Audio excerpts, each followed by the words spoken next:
മത്സരികളായ കോരഹിൻ്റെയും കൂട്ടരുടെയും ന്യായവിധിക്ക് ശേഷം ഇനിയും ദൈവം ആക്കിവെച്ച പുരോഹിത വർഗത്തോട് മത്സരമുണ്ടാകാതിരിക്കുവാനും ദൈവമാണ് അവരെ തിരഞ്ഞെടുത്തതെന്ന് ജനം അറിയുവാനും 12 ഗോത്രത്തിലെ ഗോത്രപ്രഭുക്കന്മാരുടെ പേരെഴുതിയ വടിയുമായി സമാഗമന കൂടാരത്തിൽ ദൈവം വെളിപ്പെടുന്ന ഇടമായ സാക്ഷ്യത്തിൻ്റെ മുമ്പാകെ അവയെ വെക്കണം. ലേവി ഗോത്രത്തിൻ്റെ വടിമേലോ അഹരോൻ്റെ പേരും എഴുതിയിരുന്നു.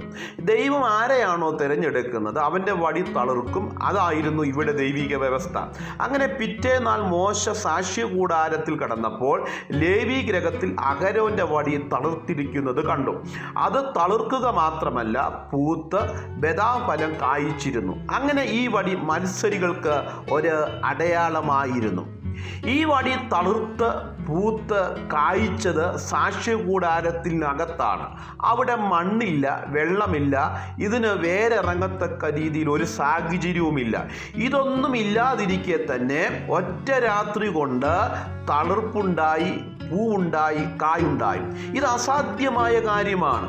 ദൈവം ഒരുവനെ തിരഞ്ഞെടുത്താൽ ഒരിക്കലും വളരുകയില്ല, വളർത്തുകയില്ല എന്നും മനുഷ്യർ വിധി എഴുതുന്നിടത്തും ദൈവം അവരെ വളർത്തും. ഒരിക്കലും എനിക്കിനി ഒരു തിരിച്ചുവരവില്ല എന്ന് നീ തന്നെ നിനക്ക് വിധി എഴുതുന്നിടത്ത് ആ വിധിയെ ദൈവം തിരുത്തി എഴുതിക്കും. ഒരു വൃക്ഷത്തിൽ നിന്ന് വെട്ടിയെടുത്ത് ഒരു വടിയായി മാത്രം മാറിയതിനെ വീണ്ടും ഒരു വൃക്ഷം പോലെ തളിർപ്പിക്കുവാനും കാരണം ദൈവത്തിൻ്റെ തിരഞ്ഞെടുപ്പാണ്. മനുഷ്യരാൽ അസാധ്യം, എന്നാൽ ദൈവത്താൽ സകലതും സാധ്യം. God bless U.